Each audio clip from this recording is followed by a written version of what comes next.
All right, AP Calc, let's get rolling into section 1.4, which is a section all about trigonometric functions, which people usually come to me with varying degrees of recollection and comfort on in those spots right there. Some people feel really, really good, like I've covered this a lot over the last 3 years and it really sank in, and those people generally tend to hold on to this material and remember it pretty nicely, and others feel like, I kind of skated by on this over the last couple of years and it didn't really sink in. So we're going to take it from square one right here and go nice and slow. And hopefully some of this stuff then comes back to the surface here in case we've forgotten.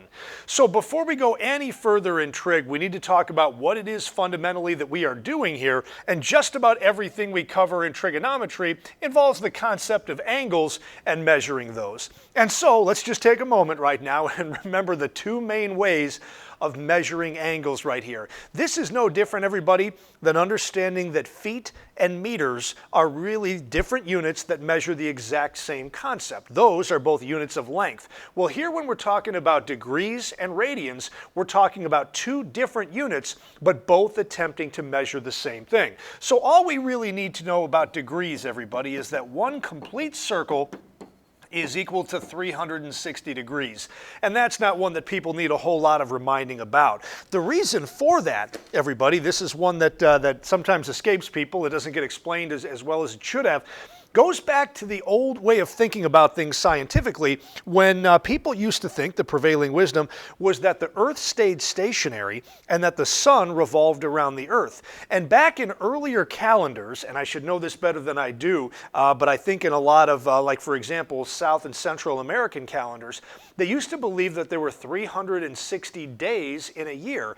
And so when they thought about how far, well, we would put it as to how far the Earth goes around the sun. They thought about it the other way around sometimes. If they took the overall orbit around one body around another, and they said, okay, if on day one we're here, and then on day two we're right over here, they said that that concept, or excuse me, that angle that it moved right there was equal to 1 degree. So the idea that there are 360 degrees in a circle comes from the mistaken idea people used to have that there were 360 days in a year.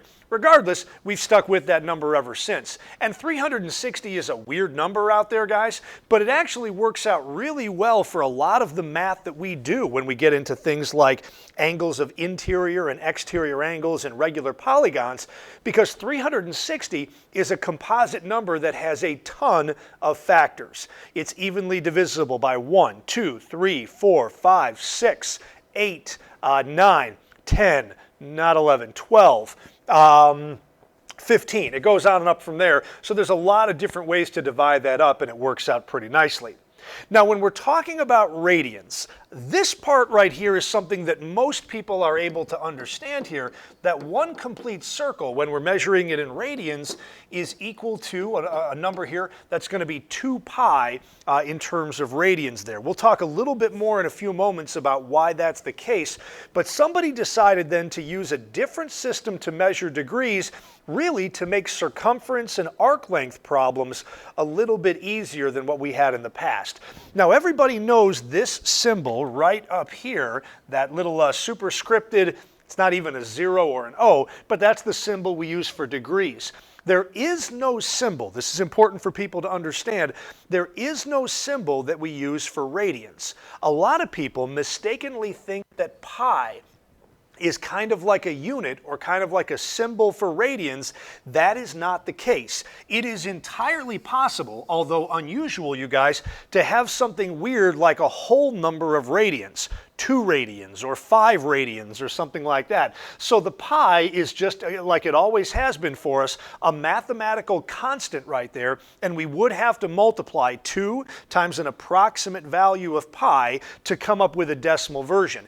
If you wanted to indicate clearly that you were talking about radians, it certainly is an option to go ahead and write the word radians at the end of that, but again, there is no symbol for it. So one complete circle can be measured either as 360 degrees or as 2 pi radians. And with those ideas right there, some of these next things come into play a little bit. So let's talk about some simple conversions here, things that you may have forgotten how to do. 300 degrees, and we want to convert that into radians. Well, For me anyway, guys, I don't know about you, I always go back to what I learned in chemistry my sophomore year in, let's see, that was 1992-93, and the concept of those problems we had to do with like stoichiometry and balancing equations, but unit conversions really is what stuck with me. So what we're going to do is we're going to start with the amount we were given, 300 degrees, which is certainly the majority of a circle, but not quite the whole thing, and we are going to multiply 300 degrees by a fraction in order to convert that from degrees into radians. Now, the most important thing to recall about a unit multiplier is that whatever fraction you're going to multiply 300 degrees by, the value of that fraction can only be one thing so that we don't change the size of the angle. And the one number you're allowed to multiply by and not change the value of what you started with is 1. But there's a lot of different ways to make a fraction equal to 1. What we need here, guys, is to put degrees down on the bottom and radians up here on the top of this fraction so that these degrees will cancel out with those degrees on the bottom, and we'll be left with just radians. So now it's simply a question of what is an equivalent number of radians and degrees that I can put on the top and the bottom of this fraction. Well, honestly, probably the easiest way to think about it is to remember a whole circle is 2 pi radians and 360 degrees. And what we've done right there is we've created a unit multiplier that has an equivalent numerator and denominator. 2 pi radians is exactly the same as 360 degrees. So that, in effect, means that we're multiplying the original amount of 300 degrees by 1 and not changing its value. So what I've put on the board here would absolutely work, but somebody realized a long time ago, hey, you know what? This 2 pi and that 360, they have a common factor of 2. And if I don't deal with that right now, I'm just going to have to turn around and deal with it later. So what somebody said, that made a lot of sense when you think about it, is, instead of maybe dealing with an entire circle, how about instead we cut those in half and deal with just a semicircle? Half of a circle is pi radians, which is equivalent then to 180 degrees. Pi over 180 can't be simplified at all, so that's going to make your life just a little bit easier right here and save you some simplification later on. Going further, without going to our calculator, I'd really like to look for a common factor that we can divide out from both 300 and 180, and it looks like that greatest common factor, if I'm not mistaken here, is going to be a 60. All right, dividing a 60 out of 300, that's going to give us a 5 on the top, and a 60 into 180 is going to give us a 3 on the bottom. The pi stays, so it looks like we're going to end up with 5 pi over 3 for our answer now in radians. And we said 300 degrees is the majority of a circle, but not quite the whole thing. Well, 5 pi over 3 is a little bit less than 2 pi, so that seems to make some sense. How about another one here going the other direction? We start off with radians now this time, which is 9 pi over 4, and if we want to convert that to degrees, we're once again going to look for a unit multiplier, but now we want the answer to be in degrees, and we want the radians to cancel out. So we're going to use this same unit multiplier that we used up above in example C, pi radians being equivalent to 180 degrees, except now we reciprocate that to serve our purpose. We want degrees in the answer, so we'll put 180 degrees on top and pi radians down there on the bottom. We are allowed to do that because both of these two fractions here, this one and this one, are both equal to 1. They both have numerators and denominators that are exactly the same, so reciprocating that fraction doesn't have any effect. They're both still equal to 1. So in this case, everybody, what cancels? Well, the first thing we're probably going to see is a pi on the top and a pi on the bottom. Those are going to be gone. I see a 180 on the top and a 4 on the bottom, and lucky for us, 180 is evenly divisible by 4. So dividing that 4 out here, the quick way to do this, for those of you who might not be great mental mathematicians, to divide a number by 4, simply chop it in half. That's dividing by 2, and then chop it in half again. So 180 cut in half is 90, and half of 90 is going to be 45. And of course, the 4 divided by 4 is just a 1 there. So where are we now, guys? All that's left is the 9 multiplied by the 45, which is going to be what? 360 for 9 times 40, plus another 45. Looks like that's going to get us 405 degrees for the measure of that angle. Now, if we go back and think about what we started off with, I didn't mention it this time, 8 pi over 4 would be equal to 2 pi, which is 1 complete circle. 9 pi over 4 is a little bit bigger than that. Therefore, our answer of 405 degrees, which is a little bit more than 360, makes a lot of sense. Okay, so converting back and forth between radians and degrees really isn't the most complicated thing out there in the world, but we still often lose sight of the question, why? Why did somebody decide that they needed to make up another system for measuring angles when degrees worked perfectly well? Okay? And the answer to that comes by looking at a problem like this, which, as I understand my math history here, was really kind of the impetus behind coming up with this second system here. So let's talk about what's going on here, and it's a question, everybody, of arc length. So if we're going to find the length of an arc, let me be very, very clear with you guys when I say that this is a formula that I know you guys learned probably in geometry. You probably saw it again in Algebra 2. You probably saw it again last year in pre-calculus, and yet I'm pretty darn certain that not very many of us at all remember this formula, or at least that we don't have it memorized. But this is a good example of what I like to think is a concept here that if you understand the concepts behind it and the reasoning behind it, even if you forget the formula, you'll be able to figure it out pretty quickly.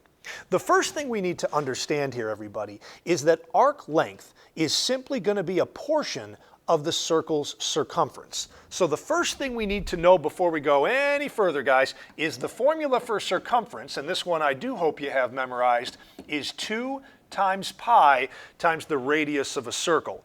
Now that has nothing to do with angles whatsoever, guys, and so it doesn't matter whether we're talking degrees or radians. That's the formula for circumference. Now, if we want to find the length of an arc, we're actually going to do this problem in 2 different ways, but both ways we do it are going to start with the same concept. Now, for no good reason that I've ever been able to ascertain, the variable that the entire world likes to use for arc length is an s, usually a lowercase.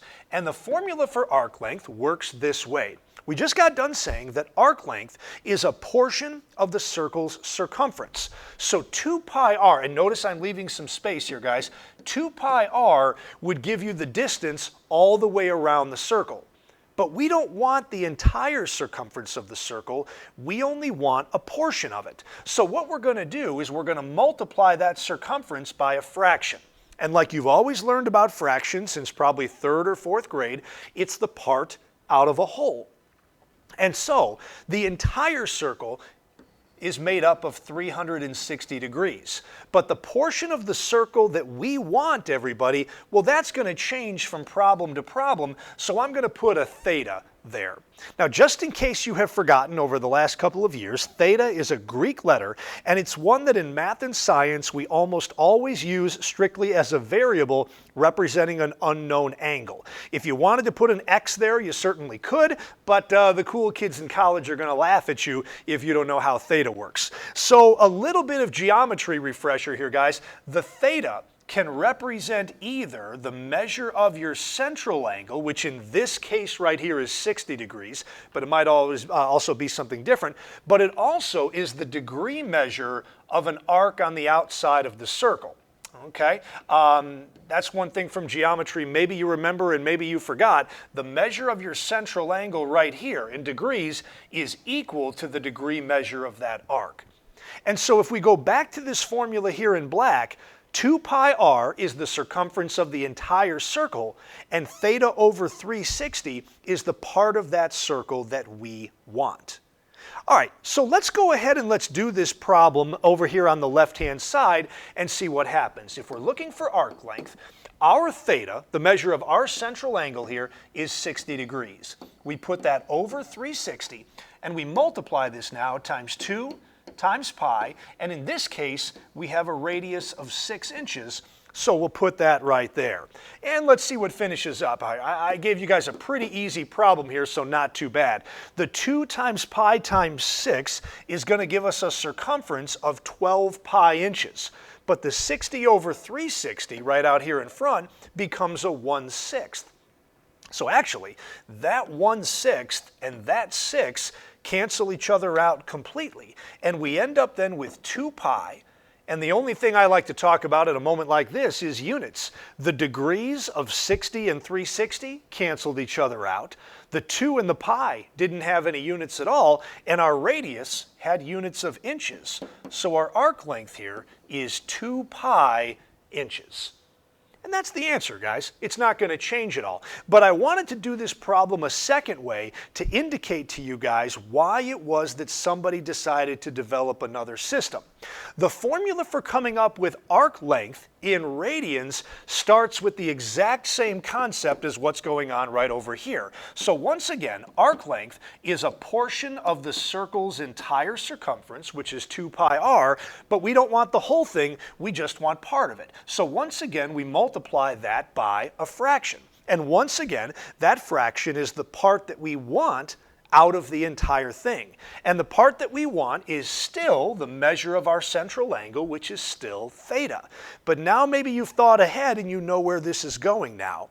In the first formula, the entire circle was 360 degrees. But now that we're talking about radians, an entire circle is 2 pi radians.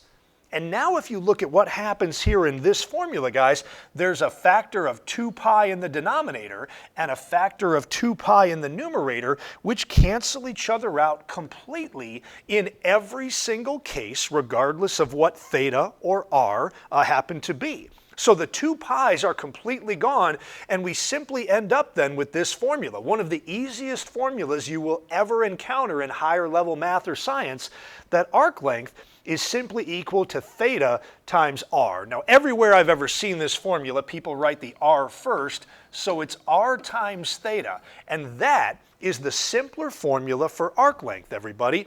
It's worth noting, though, that formula only works when theta is measured in radians. It does not work when theta is in degrees. So now, arc length for this problem is a radius of 6 inches multiplied by theta, the measure of our central angle, in radians. Now I'm hoping you guys have this one memorized already, but what do we have here, guys? 60 degrees is going to be pi over 3 radians. And if we go ahead and multiply all that out, the 6 divides by 3, and we end up with a 2 pi inch measurement here for our arc length. So as you look at these two methods side by side, this really shouldn't surprise you. We get the exact same solution regardless of whether we're using degrees or radians. But I'm hoping you guys can see that this formula right over here on the right, r times theta, for arc length in radians is a lot easier than this version that we had over here. And it might save you some time then moving forward. So basically, guys, people ran with this idea to describe arc length within a unit circle where your radius was just going to be equal to 1. We'll get to that in a minute. And if you think about that, guys, if you're in a unit circle and your radius is 1, now this formula becomes even easier. If r is 1, your arc length is just equal to the measure of your central angle in a unit circle only. And it doesn't get any easier than that. So that's really where the concepts right here for radians came from. I'd be remiss right now if I didn't mention that there is, at least that I'm aware of, one other method for measuring angles, or one other unit, I should say. We've talked about degrees, we've talked about radians. The third one that I've come across very rarely in my studies was called gradians. And the name gradients, if you hear the beginning of that word, it sounds like grade. It gets used a lot, I am told, by engineers when they're talking about building roads and they talk about the grade of a road when you're talking about going uphill or downhill, which can become important when you're driving a big heavy truck through the mountains and they talk about how steep a hill is going up or down. Gradients, even though it sounds like radians, actually work exactly like degrees. The only difference is that while there's 360 degrees in a circle, there are 400 gradients. That means that a right angle is 100 gradients, and things work out a little bit nicer than in terms of percentages. That said, I've got a couple of friends who are civil engineers who design runways and roads and stuff like that, and they say they never use gradients either. So maybe that got overstated just a little bit. All right, guys, so that's kind of a recap right here on degrees and radians. Let's start talking a little bit more about kind of this basic tool of trigonometry, that being the unit circle. So it's one that people generally know and recall fairly well, but there may be some things that have escaped us or eluded us over the years that I would like to talk about. Two important things about the unit circle, everybody. Every unit circle right there has these two qualities. Number one, it is centered at the origin. There's no such thing as a unit circle that's been moved left or right or up or down with H's and K's. And second of all, the reason that it's called a unit circle is that its radius is always going to be 1 unit. There's no such thing as a bigger or smaller unit circle. Every unit circle is the same size with a radius of 1. So if I wanted this to look pretty, which I do, I'm going to go to my Smartboard tools right here, and I'm going to make the one and only circle centered at the origin, and I'm going to make it pass through that point that I drew here with a radius of 1. Now, to indicate that this is a unit circle and not just any other circle that happens to be centered at the origin, it's probably not a bad idea to go right over here to the right on my x-axis and say that that spot has a value of 1. And going straight up on the y-axis, we would say that we're 1 unit up. To the left now, we're at -1 for our x-coordinate, and straight down, we're at -1 for our y-coordinate. And now there's no question anymore as to how big that circle is. We are allowed to assume that the center of that circle is at the origin. They won't try to trick you on that, and now we know for a fact that our radius is 1. Now, if you noticed, there was a point kind of floating out there in the first quadrant that I actually used to help me draw the circle. That generic point right there, we are simply going to label as x and y for its x and y coordinates respectively, because we're going to need that for what we're about to talk about next. Now, the cool thing about the unit circle and understanding what happens in the next few things we're going to discuss, it comes from the marriage of two ideas that maybe don't seem to have a whole lot in common, but it's something we talked about back a little bit in section 1.1. It's the idea of putting together a circle with triangles. What do I mean by that? Well, one of the main developments here of coordinate algebra here over the last, I don't know, 500-600 years, going back to a lot of the work of René Descartes and a lot of people since then, how do you describe a location in the plane or a location in space? And the system most of us are most familiar with is the one that René Descartes developed called the Cartesian plane, where if you want to describe the location of a point, which we've labeled x comma y, what you simply do is you start at the origin and you give a number then to describe how far this point is either to the right or the left of the origin. So to get from the origin to the point xy, we would first move straight right and get to this spot right about here. And that distance that we just traveled to the right is x. Then, from this spot here, which is on the x-axis, now we need a number to describe how far vertically we need to move from the x-axis to get to that point. And that distance right there is y. Now, this is what you guys learned back in 5th or 6th grade for how to plot a point. If this was the ordered pair 3, 7, that means you would go 3 units to the right and 7 units up, and that's how you would arrive at your destination. Well, that's what's going on here in a little bit more generic of a sense. So when you think about the Cartesian plane, think about being in a city full of streets and big buildings. And if you wanted to get from point A right here to point B, you can't simply go on a direct route because there's stuff in your way. But you would hop on one street and drive a little bit east, then another street and drive a little bit north, and eventually you'd get to your destination.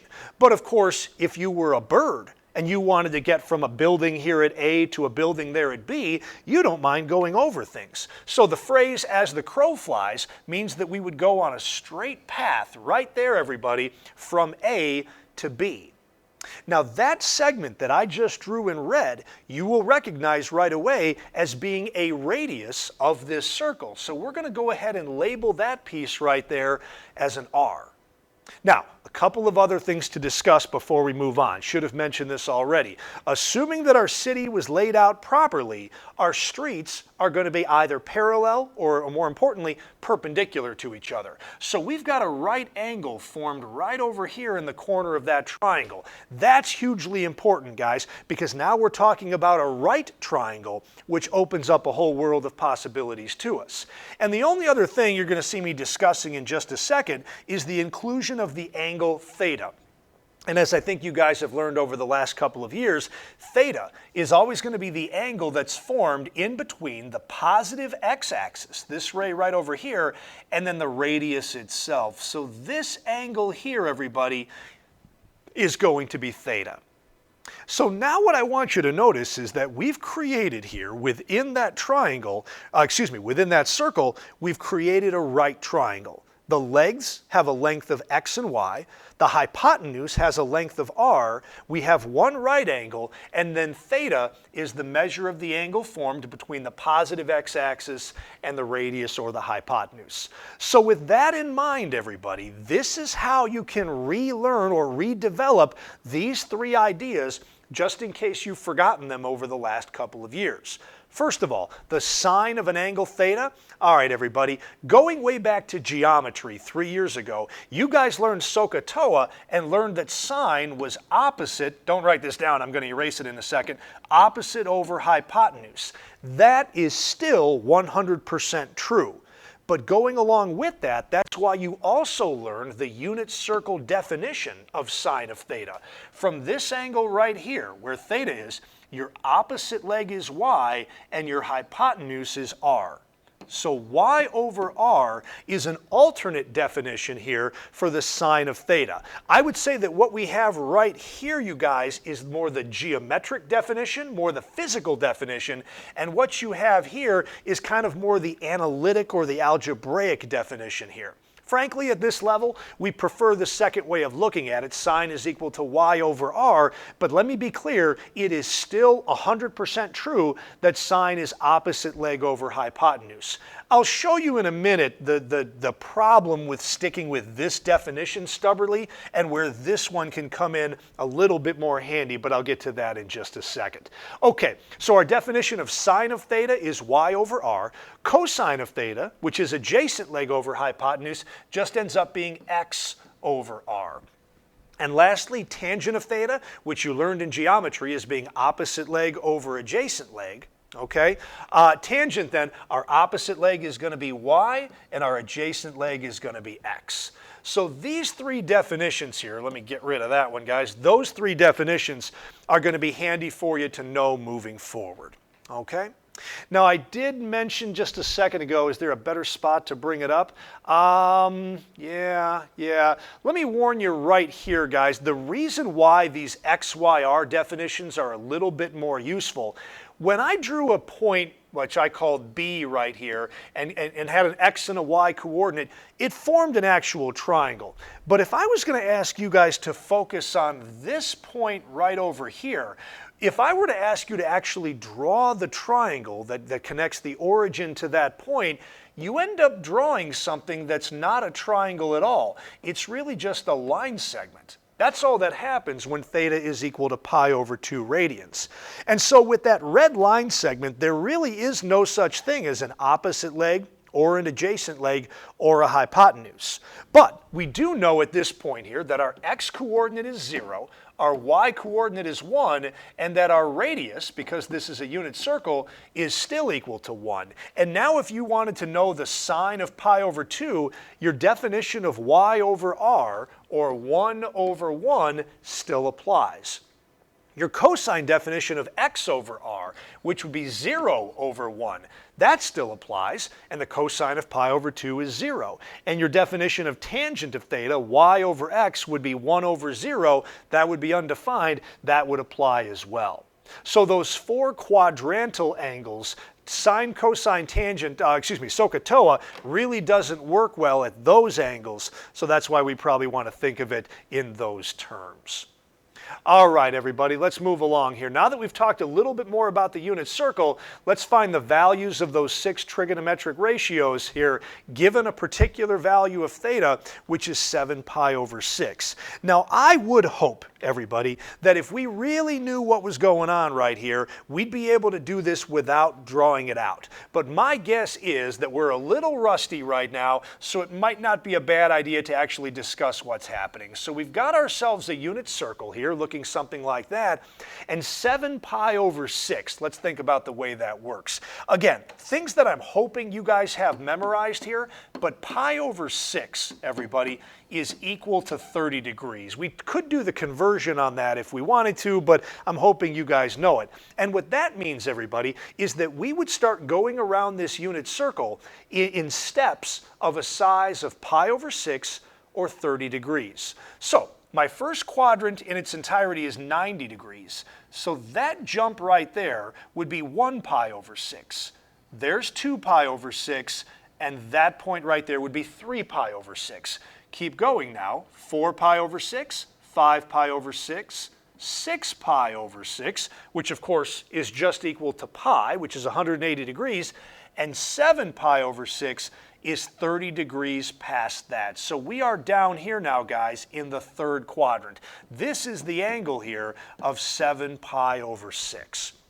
Now, what do we do from that spot? We draw the triangle. And the triangle we've drawn, hopefully you've seen this over the last 2 years, always involves drawing an altitude from the endpoint of that ray always, always, always to the x-axis. You will never see this triangle drawn that way to the y-axis. That's 100% wrong every time.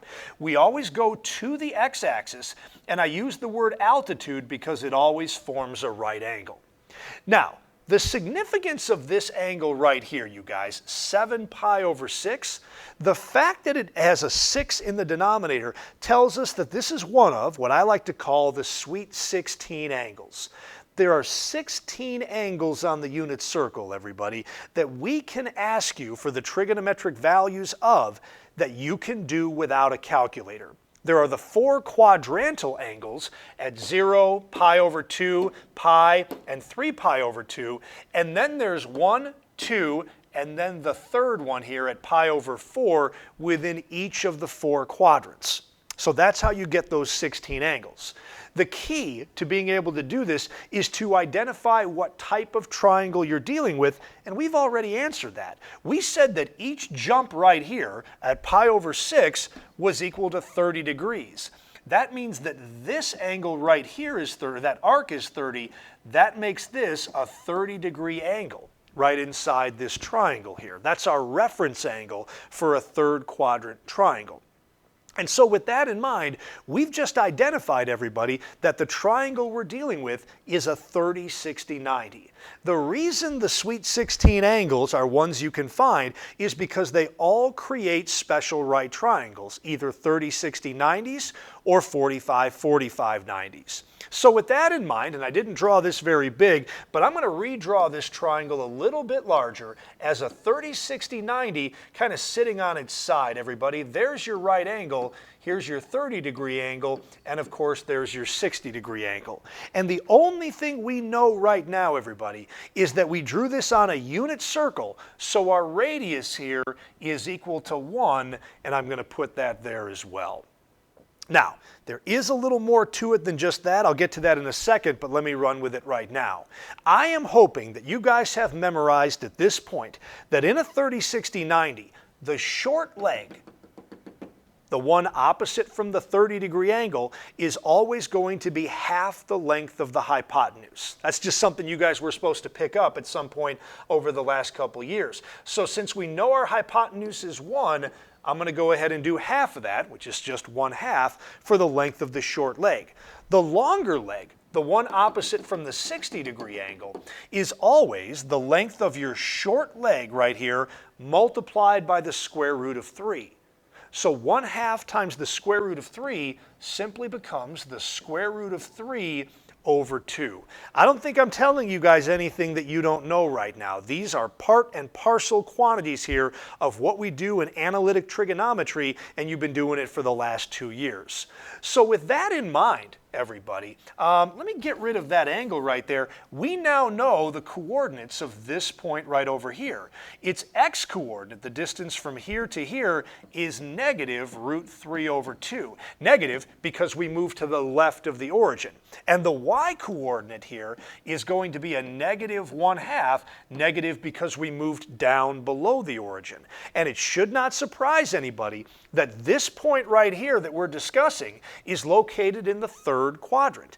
Every point in the third quadrant has both a negative x-coordinate and a negative y-coordinate. And sure enough, we can see that right here. So we now know that negative root 3 over 2 is our x-coordinate, negative 1/2 is our y-coordinate, and because we set this up on a unit circle, we know that r is 1.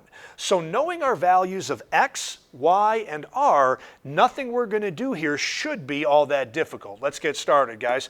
We're starting here with sine of 7 pi over 6. And let me tell you guys right now, we are not going to be friends. I'm going to tell you this straight up. If you guys start writing stuff like this, sine is equal to negative 1/2. And the reason we're not going to be friends is because sine is not negative 1/2. Sine of a particular angle might be negative 1/2, but you always need to put an angle after you, that was weird, you always need to put an angle right there after you write a sine or a cosine or a tangent. So the angle we're talking about here is 7 pi over 6, and sine is our y over r, so here's your y, negative 1/2, and the beauty of choosing a unit circle, guys, is that your radius is always equal to 1, and negative 1/2 divided by 1 is just negative 1/2. Nothing to it.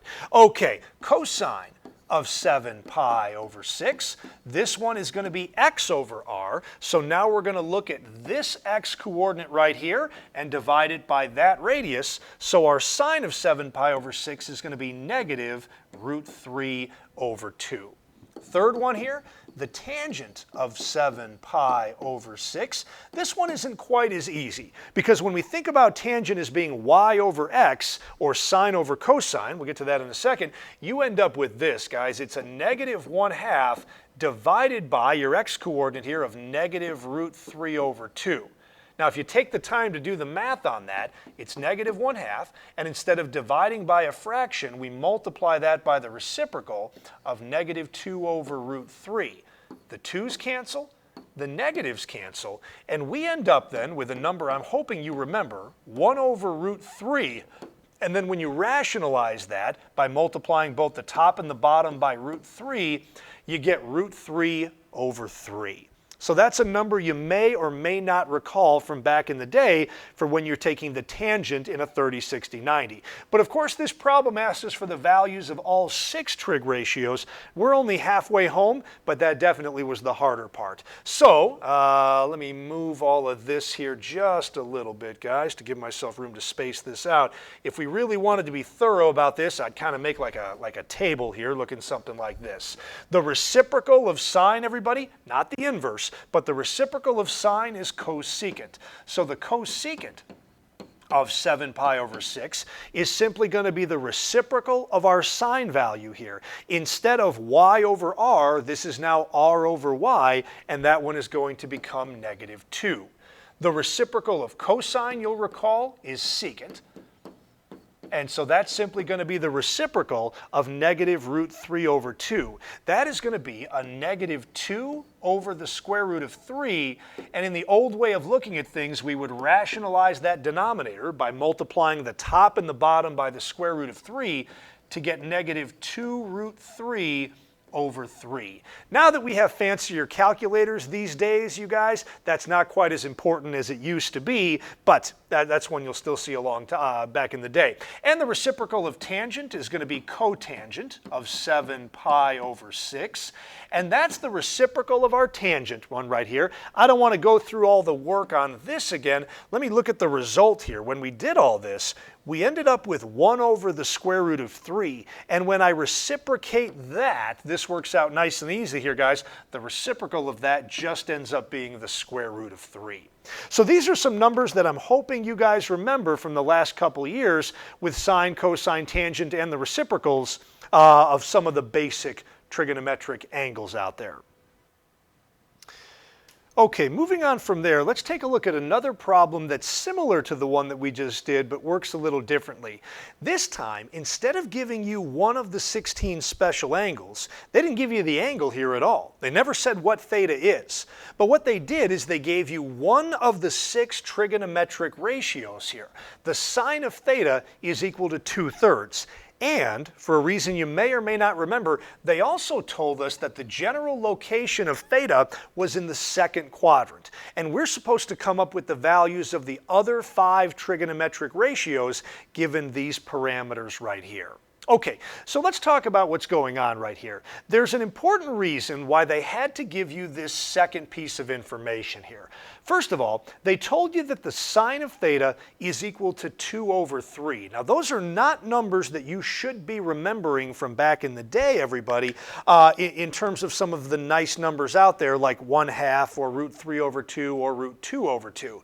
That 2/3 is a little bit odd. And what you probably want to recall right here is that sine of theta is defined as y over r. And since we know that the value of our sine ratio is 2/3, we already know the values of 2 of the 3 things we need in order to solve this problem.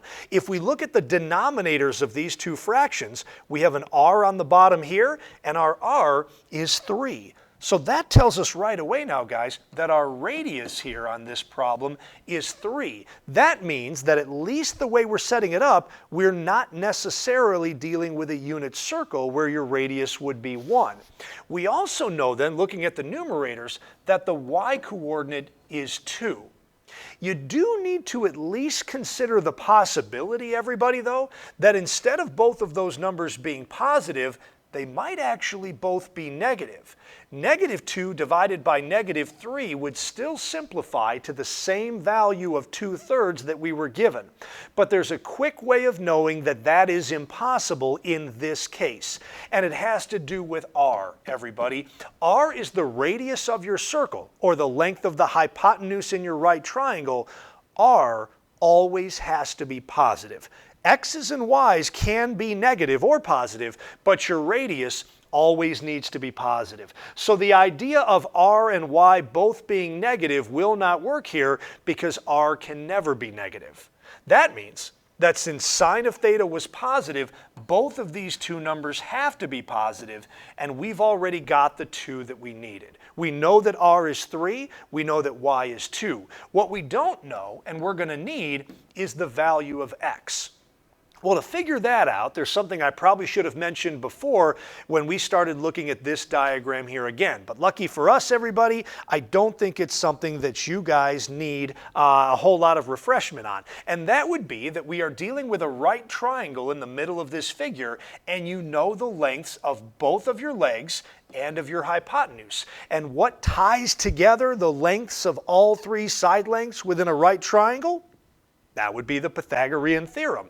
It's no less true now than it was back in geometry or algebra 1 when you guys learned it the first time. X squared plus y squared is always going to equal r squared. And that is true for every right triangle you could ever draw, including this one that we're dealing with right over here. So if I needed to figure out x, let me do a little aside here and write out the Pythagorean theorem. X squared plus y squared equals r squared. Well, we don't know the value of x. We know that y is 2, and we know that r is 3. And I did this on purpose, guys. I hope you don't think I'm too mean. I did not give you numbers that form a Pythagorean triple here. For example, if it was like x squared plus 4 squared is equal to 5 squared, you might know instantly that x would have to be 3. But I made this one ugly on purpose just to prove a point right here. So we're going to get x squared plus 4 is equal to 9. We're going to subtract that 4 and get x squared equals 5. And now if you go too quickly, you're going to look at this and say, aha, x has to be the square root of 5. Well, you forgot something right there. The way you got from your penultimate step to the last one is by taking the square root on both sides of the equation. And yes, the square root of x squared is x. But remember that anytime you take a square root of a positive number, there's actually 2 answers to that. The answer could be either the positive or negative case of the square root of 5. That's important, everybody, because that's actually telling us now that there are 2 different angles on the unit circle that have a sine value equal to 2/3. One of them has an x-coordinate of positive root 5. That would be a first quadrant point with a positive x-coordinate and a positive y-coordinate right here. So there's one angle in the first quadrant that has a sine value equal to positive 2/3. However, there's another case, and that would be where your x value was negative. And that case would have a negative x-coordinate and a positive y-coordinate, and that would put us in, you guessed it, the second quadrant. And that's where they told us that theta had to be located. That is why this piece of information at the end of the problem is absolutely necessary. Otherwise, there's actually 2 values out there for x that could work. So because they told us theta was in the second quadrant, we know that we need the negative case here, and x is equal to the opposite of the square root of 5, not the positive square root of 5. So now if we look what's going on in those red boxes, we now know the x and the y and the r values that we need in order to be able to answer this question. They gave us the value of sine. We need to come up with the other 5 ratios. So here we go, everybody. Cosine of theta is going to be x over r. Our x value is the opposite of the square root of 5, and our r value was 3. You can put that negative up in the numerator if you want. I like it better out in front, but that's just me. So that's cosine, that's x over r. Now for the tangent of theta, that is going to be your y-coordinate over your x-coordinate. That would be 2 over the opposite of the square root of 5. Again, I like to put the negative out in front. So 2 over root 5. And let me be clear, you will get full credit if you stop right there. But I want you guys to understand that a lot of the world, up until the last 5 or 10 years, thought it was necessary to rationalize that denominator to get negative 2 root 5 all over 5. Your calculators will do that for you, everybody, but anyhow, that's that. Okay, so between the sign that was given and the 2 we just came up with, those are the 3 regular trig ratios. Now the reciprocals, everybody. The first one, nope, cosecant of theta. If you get nothing else on this problem, cosecant should be pretty easy, guys, because it's simply the reciprocal of sine. So if sine is 2/3, your cosecant ratio is going to be 3 over 2. The secant of theta, everybody, is the reciprocal of cosine right here, which would be negative 3 over root 5. And again, you'd get full credit for that answer. But if you wanted to rationalize, that would be a negative 3 root 5 over 5. That one would work.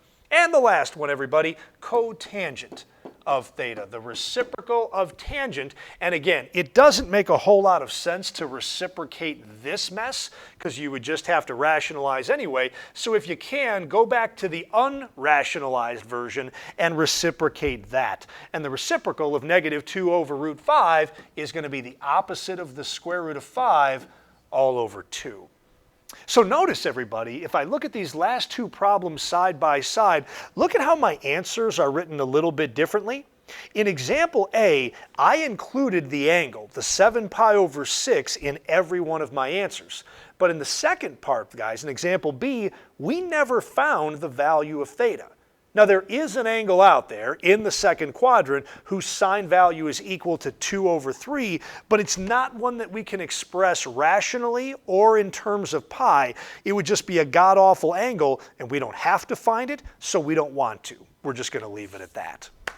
Okay, let's keep trucking along here, guys. All right, let's get into, we'll go back to a single page view. Here we go. Another important concept here, and that would be our Pythagorean trigonometric identities. Hopefully you guys remember what these are, but if not, we'll figure them out pretty quickly. And the first one here that I'm hoping you guys have memorized is sine squared of theta plus cosine squared of theta is equal to 1. It does not matter what angle you are talking about, whether it's measured in degrees or radians, whether it's in the first, second, third, or fourth quadrant, whether it's something enormous or something really, really small, whatever the angle is, when you take the sine of that angle, square it, and then add that to the square of the cosine of the same angle, you are always, always, always going to end up with 1. Now the reason for that, everybody, we're not just going to plug an angle into our calculator and type it in the way we would do in geometry. You guys are capable of a little bit more intelligent thought than that. Let's go about proving this one analytically. The definition of sine of theta, we have written down twice, I believe now, is y over r. So sine squared is going to be y over r quantity squared, plus the cosine of theta is x over r. We're going to square that, and all of that should be equal to 1. Well, how in the world is that a proof? Well, let's take a look at what we've got. If we went ahead and multiplied everything out, should have left myself a little more room, we're going to get y squared over r squared plus x squared over r squared is equal to 1. Now, I'm going to multiply both sides of this equation by that denominator of r squared, which I certainly can do. When we distribute the r squared here, the r squared cancels with that r squared and that r squared, leaving us with y squared plus x squared on the left side is equal to, and the 1 times r squared just gets us an r squared on the right. And everybody, I'm hoping that that statement right there looks familiar. That's the Pythagorean theorem. So that's why this is called a Pythagorean trigonometric identity, because it can be proven using the Pythagorean theorem. Okay, so as fun as all that was, I'm now going to erase that because I need the space on this board to establish for everybody, in case you've forgotten, where the second and the third Pythagorean trigonometric identities come from. And I'm sorry to say, I did not learn this in high school or in college, and it wasn't until my first year teaching pre-calculus that I had a student who learned it from a previous teacher tell me this one here. The way you get the next two trigonometric identities is by dividing all 3 terms in this equation by the same term, really. And the order in which you do this doesn't really matter. I want to think about the way that we normally do it. Usually, we divide all 3 terms by cosine squared of theta first. Okay, so if I were to divide all 3 terms in this equation by the cosine squared of theta, let's take a look at what happens. Sine squared of theta divided by cosine squared of theta. Hopefully you guys remember that sine divided by cosine of the same angle is equal to tangent. So this first term now is going to turn into tangent squared of theta. The second term, cosine squared of theta divided by cosine squared of theta, anything divided by itself just equals 1. And lastly, 1 divided by cosine squared of theta, that's just the reciprocal of cosine squared, which is just equal to secant squared. So this here is the second Pythagorean trigonometric identity, although it's really the same as the first one, we just divided through by cosine squared. And now, as you may have guessed already, to get the third trigonometric ratio right here, the Pythagorean trig identity, now we would go through and divide every term by sine squared of theta. And something very similar is going to happen here as well. What do we have, guys? Sine squared theta divided by sine squared theta, that is going to become 1. The second term, cosine squared of theta divided by sine squared of theta, that's the reciprocal of tangent squared theta, or cotangent squared, is equal to, and the reciprocal of sine squared of theta is just going to be cosecant squared of theta. So, yes, it is 3 different identities, but really, guys, the one on the top is the only one that you need to have memorized. The other 2 follow from that first one. And again, these relationships hold for any value of theta. That's why they're called identities, because they're always right. Okay, the last thing that your author wanted to talk about in this section on trig before you dive back into the abyss here and see what you remember or maybe you've forgotten, the last thing they wanted to talk about right here would be the laws of sines and cosines. And the significance of these two laws, everybody, unlike just about everything else we've talked about today, is that these two laws work for any triangle. ABC. They don't just have to be right triangles. You certainly could use these laws on right triangles, it's just unnecessary. They're really useful when you're dealing with acute or obtuse triangles. And the first one right here, everybody, is the law of sines. And the law of sines isn't that bad. It says that the sine of one angle, which we'll call capital A, divided by the length of its opposite side, which is little a, that ratio is equal to the ratio of sine of angle B over little b, which is also in turn equal to the sine of angle C divided by little c. I should take just a moment and remind everybody of the convention, not a rule, not a law, but a convention of naming triangles that almost everybody in the world uses. We generally use capital letters to name the three angles. So, for a reason you'll see later, I'm going to call that angle A, and this angle B, and that angle C. And the convention that most of the world then follows is that the side opposite from an angle gets named with the same letter but the lowercase version of it. So if this over here is angle A, or capital A, across from that over here is what we would call side A. Capital B is down here in the bottom left corner, so opposite from that is little b. And then if capital C is up here on top, little c is down there on the bottom.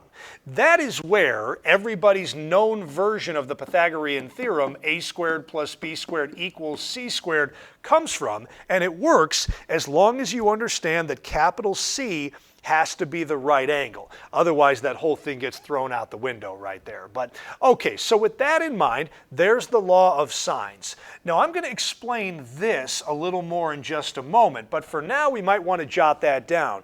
You would use the law of sines in what we would call either the angle-side angle or the angle-angle-side case. You would use it when you knew two angles and a side length, whether the side was included between the two known angles or whether it was an excluded side. That's when you would use the law of sines. Now, the law of cosines, everybody, is a more complicated equation right here, and it works this way. A squared is equal to b squared plus c squared. It starts off a lot like the Pythagorean theorem, but then minus 2 times b and c, which are the same two sides that you used right here, multiplied by the cosine of angle A. And it's important to note, guys, that angle A is the angle opposite from this side right over here.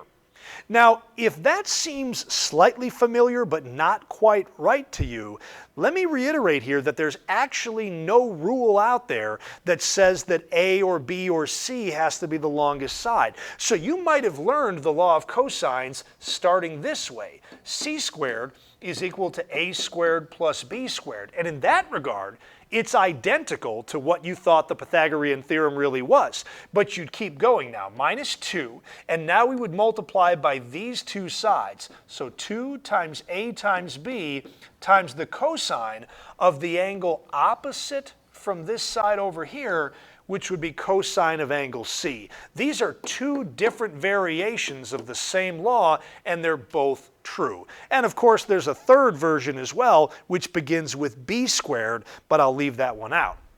And you want to use the law of cosines, everybody, in what are called the side-side-side or the side-angle-side case.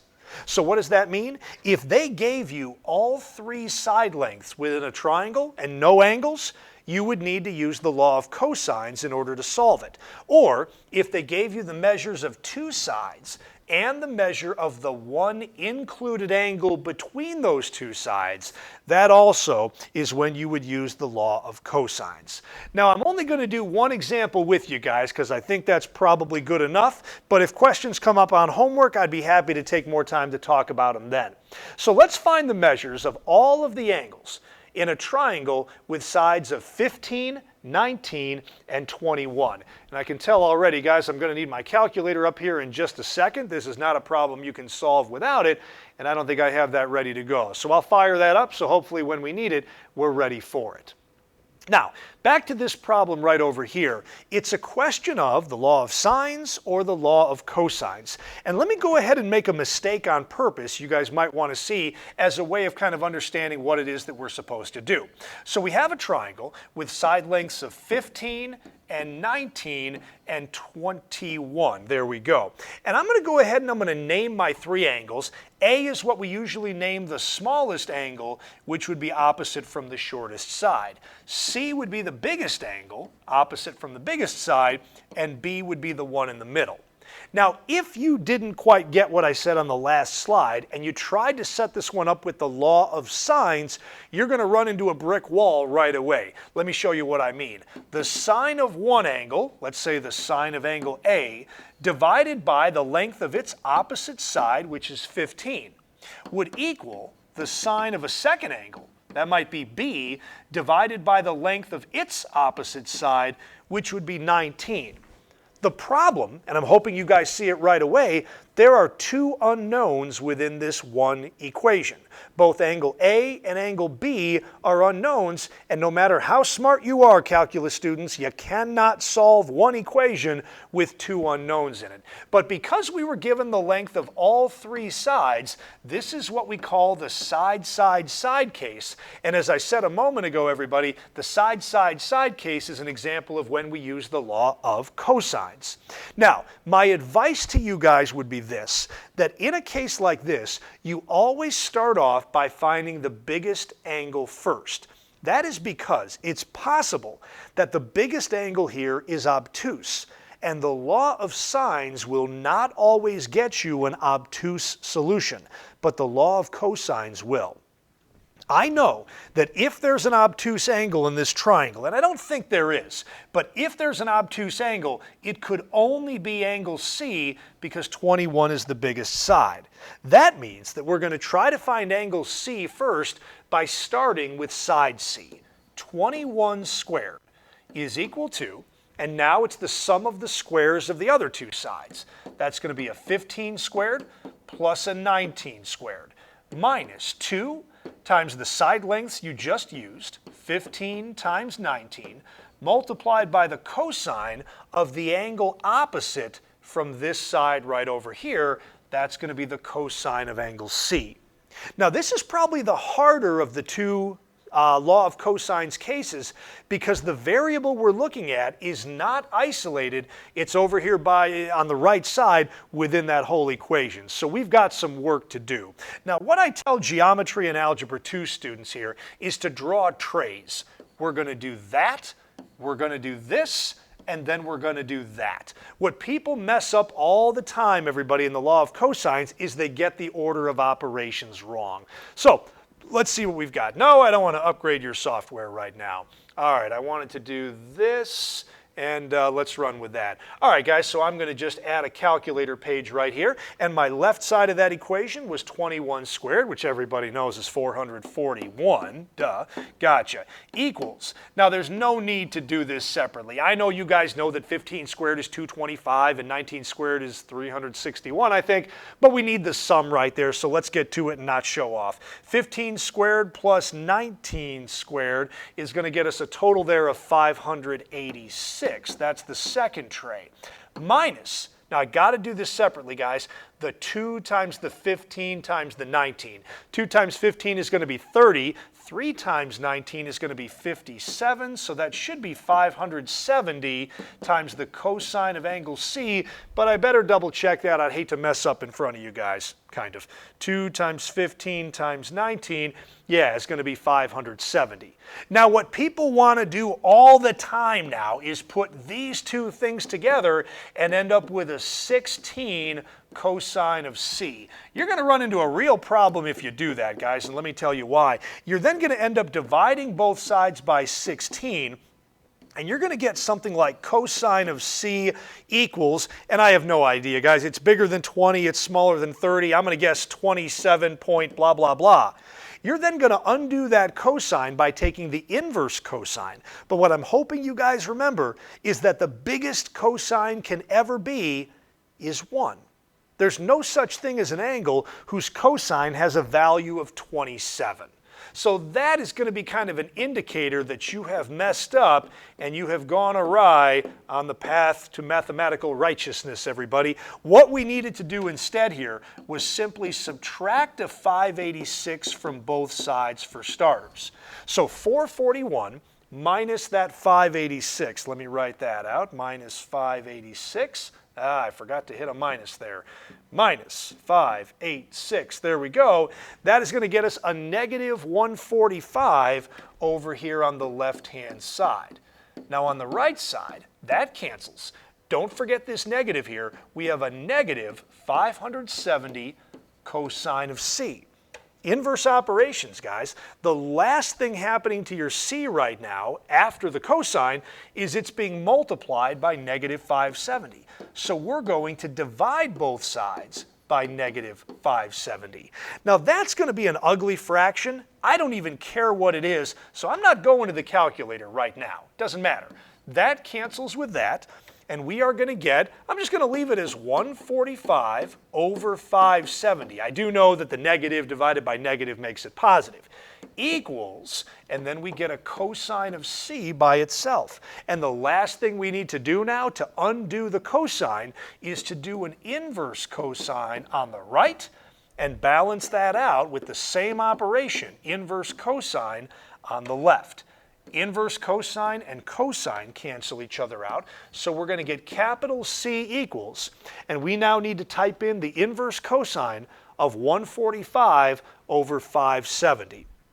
So I'm going to hit my trig here, inverse cosine, and let's see if I can remember that right, 145 divided by 570, and that's going to get us our angle right here. Now, I already realize a problem, guys.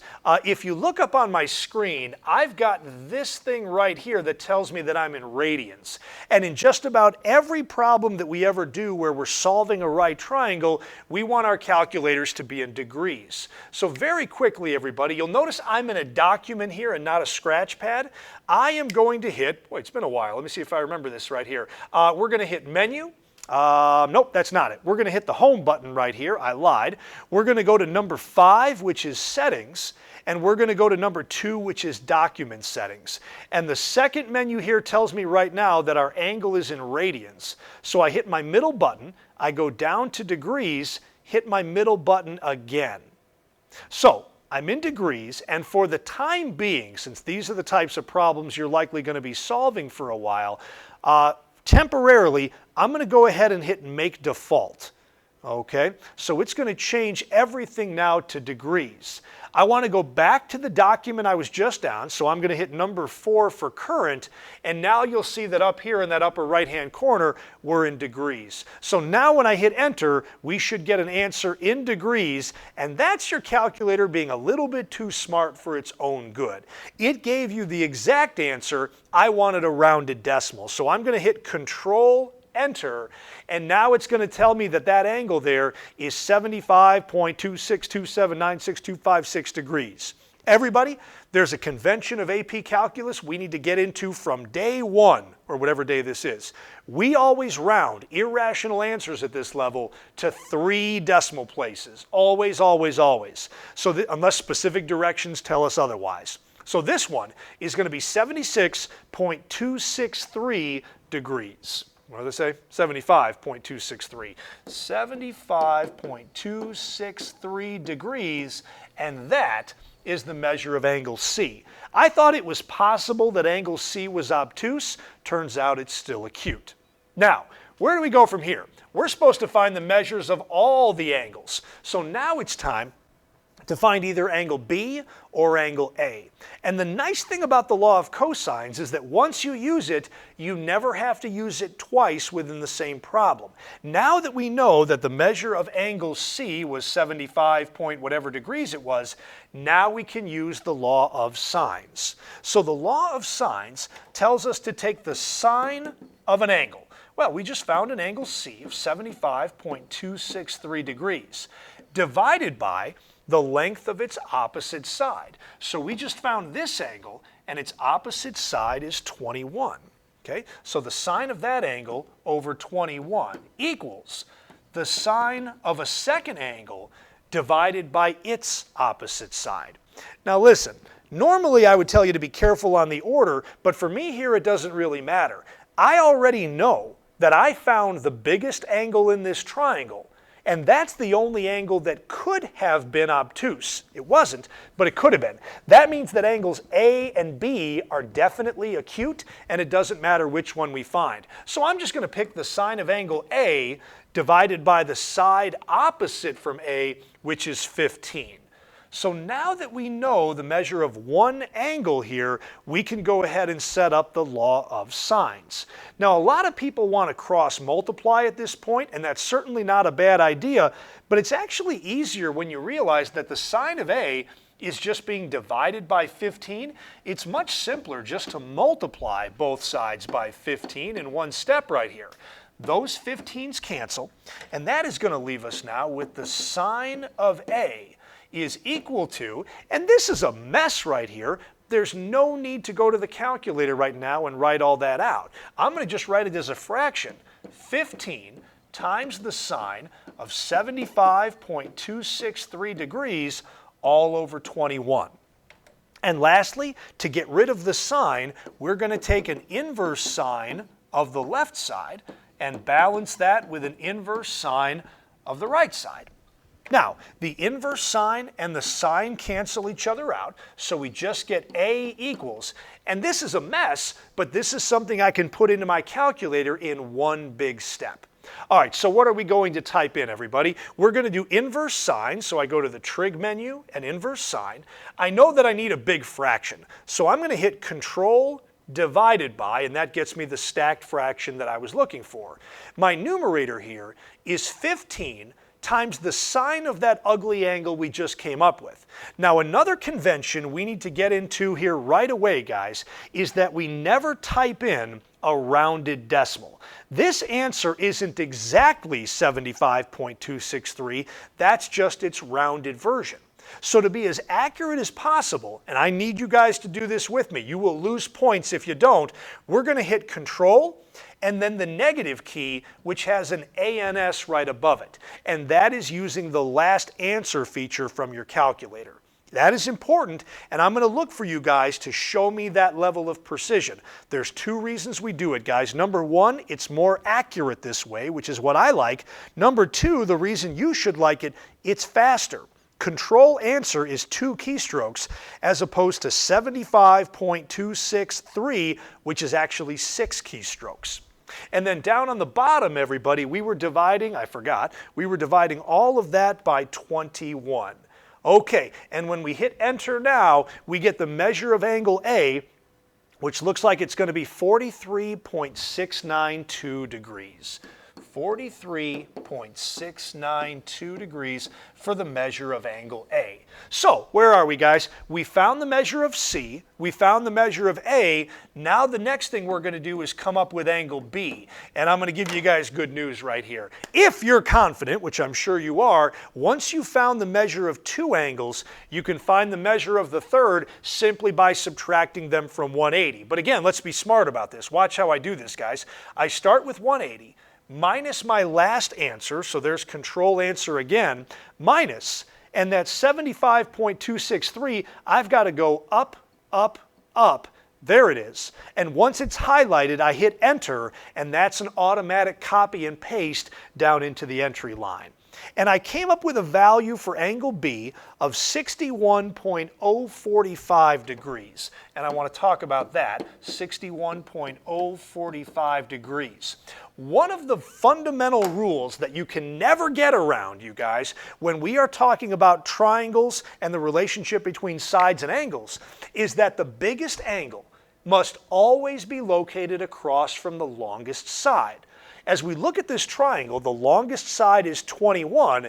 That means that angle C has to be the biggest angle. And sure enough, as I look right here, compared to the others, C is the biggest. Keep going though. This is a great way to catch a mistake.